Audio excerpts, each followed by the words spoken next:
Recording number 199. Bhagavatam చదువుకుంటూ ఉన్నాము. చతుర్థ స్కంధంలో ద్వితీయ భాగంలో 632 పద్యం నుంచి చదువుకుంటూ ఉన్నాము. ఇట్లు బ్రహ్మసుతుడును బ్రహ్మజ్ఞానము కలవాడు అగు మహాయోగిచే బ్రహ్మతత్వము నెరిగి పృథు చక్రవర్తి బ్రహ్మజ్ఞానము కలవాడయ్యను. ఆ చక్రవర్తి ఈ మహామునిని స్తోత్రము చేసి సంతోషముతో ఇట్లనెను: పూర్వము దీన రక్షకుడైన ఈశ్వరుడు నన్ను అనుగ్రహించెను. అట్టి అనుగ్రహము సాధించుకొనుటకై నాకు మార్గము చూపగోరి ఇట్లు వచ్చిన తమరు దయామయులు, పుణ్యాత్ములు, భగవత్స్వరూపులు. నా జీవితము నిత్యము సద్బ్రాహ్మణుల అధీనమున ఉన్నది. నా యందు వ్యక్తములై దేహములతో కూడి నా రాజ్య సంపదలు సర్వము సద్బ్రాహ్మణులకు దత్తములైనవి.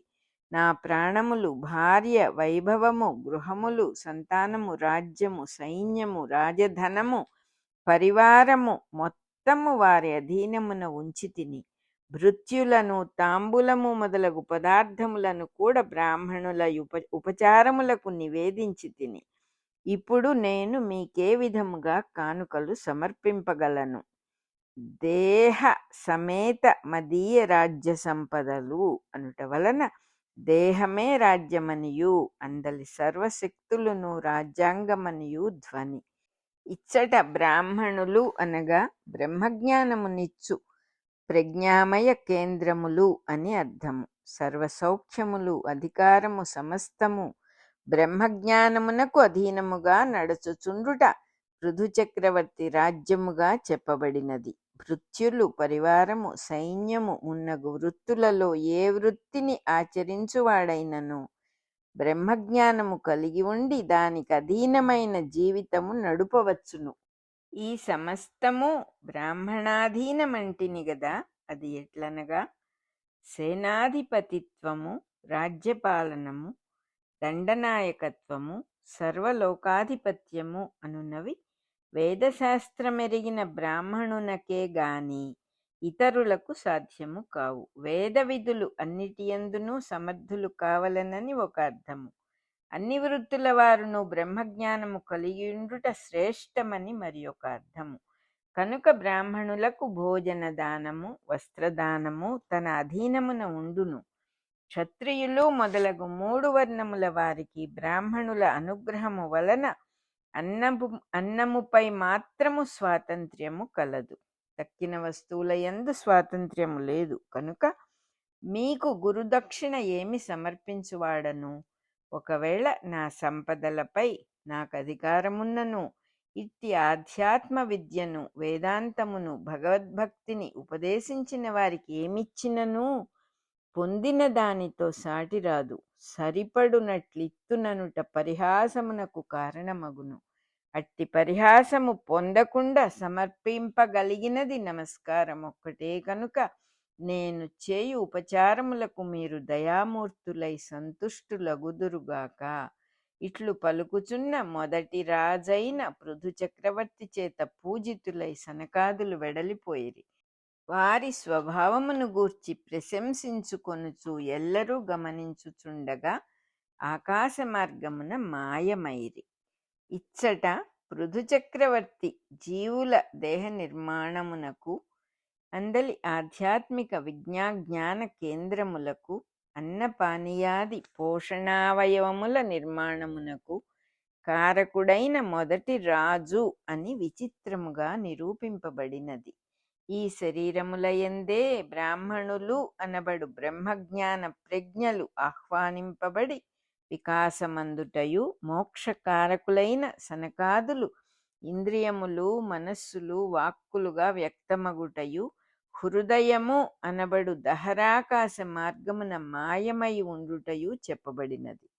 మానవునకు చక్కని ప్రవర్తనము అలవడినచో వాని ఇంద్రియాదుల మార్గముననే బ్రహ్మజ్ఞానం అభ్యసింపబడును.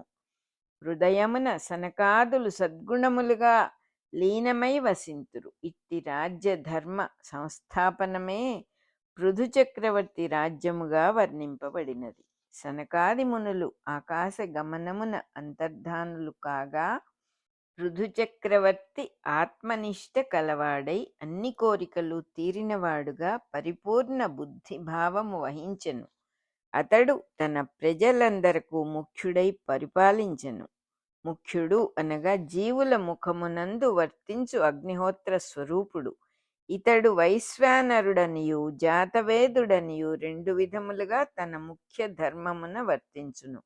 వైశ్వానరుడనగా జీవుల దేహములకు ఆశ్రయమై ప్రాణాపాన వ్యాపారములను సమాన ధర్మమున నిలుపునట్టి ఆకలి అనబడు అగ్ని.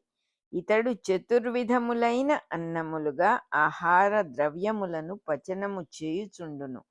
జాతవేదుడు అనగా తన యందు పుట్టిన వేదములు గలవాడు లేక వాక్కు అని అర్థము. ఇతడు ఆత్మసంపద యొక్క వ్యక్త స్వరూపమనియు లక్ష్మీదేవికి పుత్రుడనియు శ్రీ సూక్తము కీర్తించును. ఈ విధముగా అన్నము స్వీకరించువాడుగను వాక్కును ఉచ్చరించువాడుగను అగ్నిజీవుల యందు ముఖ్యుడై వర్తించును. ఇందు మొదటివాడు పితృలోకమునకును రెండవవాడు వాక్పతి లోకమునకు దారిచూపువారు. ఆత్మనిష్ఠుడు అనగా తన యందు తాను స్థిరత్వము చెంది జీవులలోని ఆత్మగా కేంద్రము నేర్పరచువాడు. సూర్యమండలమున ఉన్నవాడనియు జీవులలో నేనను వెలుగుగా ఉన్నవాడనియు భావము. ఈ పురుషుని యందున్నవాడును ఆ ఆదిత్యుని యందున్నవాడును ఒక్కరే అని వేదమందు ఆత్మవిద్య చెప్పుచున్నది. తను నవాప్త కామునిగా అనుచోట తనున్ అనగా తనువులుగా విస్తరించిన వానిని అని అన్వయము. ఆప్తకాముడు అనగా పొందిన కోరికలు కలవాడు. సూర్యుడు జీవులుగా దిగివచ్చి కోరికలను పెంచుకొని ఆత్మజ్ఞానమును ఆర్జించి పూర్ణకాముడగుచున్నాడు. దేహిగా దిగిరానిదే కోరికలు లేవు. కోరికలు లేనిదే స్వస్వరూపమును తెలియకోరుట నేర్చుకొనడు. నేర్చిన వానికి కలుగు జ్ఞానము అనబడు మోక్షస్థితియే పూర్ణ కామత. ఇన్ని విధములుగా పృథు చక్రవర్తి తొలినాటి సృష్టియందు అంతర్యామి అయి ప్రభుత్వము వహించనని వేదార్థము.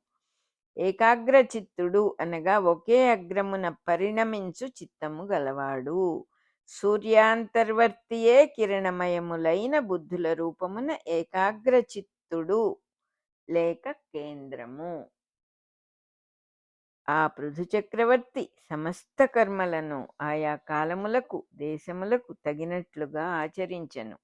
సూర్యుడు ఋతుకాలములకు భూమియందలి వివిధ ప్రాంతములకు తగినట్లుగా జీవులను సృష్టించి వారి ప్రవర్తనలుగా కర్మలను కల్పించెను. మరియు సూర్యోదయ సూర్యాస్తమయాది కాలమానములను భూమధ్య రేఖకును ధ్రువములకు నడుమగల దూరములను బట్టి ఏర్పాటు చేసెను. బలమును సంపదను అనుసరించి కర్మలను ఏర్పాటు చేసెను. ఏ జీవికి తగిన సామర్థ్యము ఆ జీవికి ఏర్పరచి వానికి తగిన ప్రవర్తనములను కల్పించెను. ఇన్నిటినీ తన ధర్మములుగా నియమించి బ్రహ్మార్పణ బుద్ధితో చేసెను.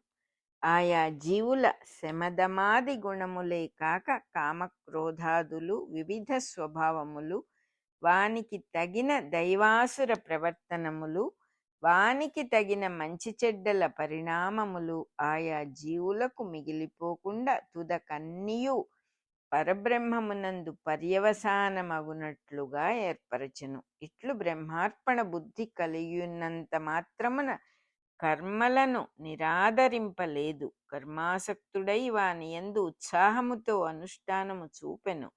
జీవులలో మనస్సుగా కర్మలయందు ఆసక్తిని సృష్టించెను. ఆత్మజ్ఞానముగా బ్రహ్మార్పణ బుద్ధిని నిలిపెను. అందరికి దగ్గరవాడయ్యను. ఆత్మ, మనస్సు, ప్రాణము, ఇంద్రియములు, దేహము అనువానియందు అంతర్యామిగా ఉండెను. ప్రకృతి కంటే తనను పైవానిగా గుర్తుంచుకొనెను. తనకన్న పైనున్న తనను అనగా ఆత్మను గుర్తింపునందుంచుకొనెను. సమస్త కర్మలకును సాక్షిగా నిలచెను. సూర్యుని కర్మసాక్షి అందురు. ఇన్నిటికిని తమ తమ స్థానములయందు గుర్తుంచుకొనుటకై బుద్ధి అను దానిని కల్పించెను, బుద్ధియోగమును ప్రసాదించెను. ఇట్టి వైభవముతో కూడిన సామ్రాజ్యలక్ష్మీ సమేతుడయ్యెను. సుందర మందిరములయందు ఉద్యానవనములయందు స్వేచ్ఛగా విహరించెను. జీవుల సుఖ విహారములకు కావలసిన స్వేచ్ఛను కల్పించెను. అన్నిటియందును తన అధికారముద్ర నిలిపెను. అయినను తానను అహంకారమున చిక్కుకొనలేదు. చిత్తమునను ఇంద్రియార్థములయందును చిక్కక వెలిగెను. అతడు మహోదరుడు, మహా ఉత్ ఆరుడు, మహా ప్లస్ ఉత్ ప్లస్ ఆరుడు, ఊర్ధ్వగమనమును కల్పించు ప్రజ్ఞలు కిరణముగా గలవాడు. ఈ విధముగా ఆత్మనధిష్ఠించు యోగమున స్థిరత్వము నిలిపిన వాడై కర్మలను ఆచరించుచుండెను. కర్మలను సన్యసింపలేదు. అతని భార్య పేరు అర్చి.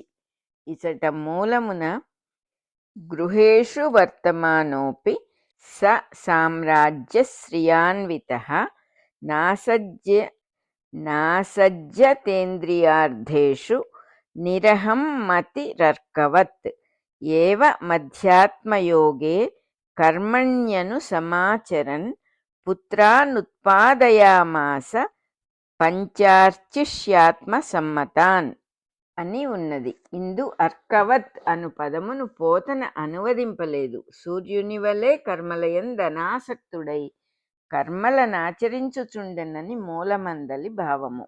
కథ మొత్తము మీద పృథు చక్రవర్తి వృత్తాంతమున సూర్యుని ఆత్మసృష్టి జీవులపైకెట్లు సంక్రమించునో నిరూపింపబడి ఉన్నది. కథలో వేదార్థముగా నిరూపింపబడిన దానికి వాచ్యముగా సూర్యుని వలె ఉన్నాడని నిర్దేశమక్కరలేదని పోతన భావించి ఉండవచ్చును. మరియు తన భార్యగు అర్చియందు 5 పుత్రులను పొందెనని ఉన్నది. మూలమున పంచార్చిషి అను ప్రయోగము ప్రభావముచే జీవునిలో వ్యాప్తమగు పంచాగ్నులే ఆత్మ యొక్క విశ్రుతులనియు వారే పృథువు కుమారులనియు శబ్దశక్తి మూలకమై శ్లేషానుప్రాణితమైన ధ్వని ఉన్నది. అది అనువాదమున విడువబడినది. అర్చి అనబడు తన భార్యయందు పృథు చక్రవర్తి 5 కొడుకులను బడసెను. వారు విజితాశ్వుడు, ధూమ్రకేశుడు, హర్యశ్వుడు, ద్రవిణుడు, వృకుడు అనువారు. విజితాశ్వుడు ప్రాణస్వరూపుడైన అగ్ని. ఇతడే ఇంద్రుని జయించువాడు. ప్రాణము అను గుర్రమును సంతతిగా దేహమును స్థాపించువాడు. ధూమ్రకేశుడు భూమిపై మొలకలను మొలిపించువాడు. జీవుల దేహములపై వెండ్రుకలు మొలిపించువాడు. ఇక హర్యశ్వుడు ఆకుపచ్చని గుర్రము గలవాడు, అనగా వృక్షజాతులను ప్రాణము యొక్క రూపములుగా పెంచువాడు. ఇతని వలననే చెట్లు సూర్యకిరణముల నుండి తమ ఆహారమును సృష్టించుకొనును. ద్రవిణుడు జీవుల దేహములయందు ద్రవముల ప్రసారములు కలిగించువాడు, సర్క్యులేషన్. వృకుడు అనగా తోడేలు రూపము వాడు లేక ఆకలి. గుర్రము ప్రాణమునకు, తోడేలు ఆకలికిని వేదవాంగ్మయమందలి కవి సమయములు. భీమునకు వృకోదరుడను పేరున్నది. ఆకలి ఎక్కువ అని దీని అర్థము. ఈ పుత్రులందరూ ఆత్మసములు అనగా దేహమునందంతర్భూతులైన సృష్టి ప్రజ్ఞలు అని అర్థము. మన రికార్డింగ్ నెంబర్ 199 అయిపోయింది. 640 పద్యం దాకా చదువుకున్నాం.